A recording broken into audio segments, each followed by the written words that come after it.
అని అంటున్నాడు ఆయన.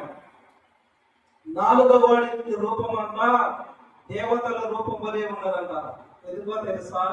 దూతలు పంపించలేదు, గాబ్రియేలు పంపించలేదు, మికాయేలు పంపించలేదు, సర్వ దూతలను పంపించలేదు. తానే సింహాసనాసీనుడై కదిలి వచ్చి నిలిచి ఉన్నాడు. ఎందుకో తెలుసా? మీకు చిన్న డెమో చూపించి నేను ముగిస్తాను. చూడండి, ఎప్పుడు కూడా మీరు భర్త చేత కానీ భార్య చేత కానీ మీరు ఎప్పుడైనా సరే కుటుంబంలో వచ్చే కలహాల చేత మీరు కృంగిపోవద్దు. నా ప్రభువు అన్నాడు అని ఒక్క మాట మీరు నమ్మండి, ఆయన యందు మీరు దృష్టి సారించండి.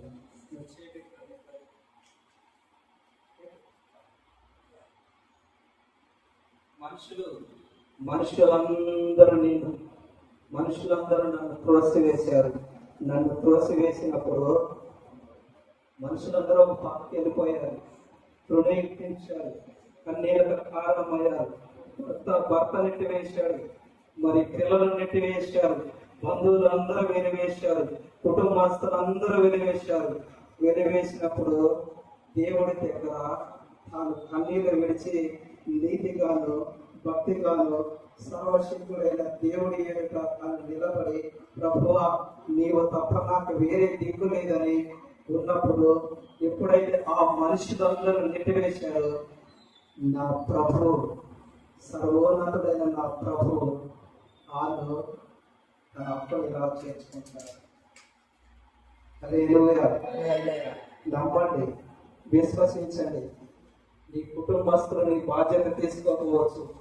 పుట్టినప్పుడు కొంతవరకే నీ తల్లి తండ్రి నీ బాధ్యతలు తీసుకుంటారు. వయసుకు వచ్చిన తర్వాత ఏదో ఒకటి పని చేసుకుని సాగు అంటారు. తల్లి అయినా తండ్రి అయినా 20 సంవత్సరాలు 30 సంవత్సరాలు, భర్త కొన్ని సంవత్సరాలు, భార్య కొన్ని సంవత్సరాలే.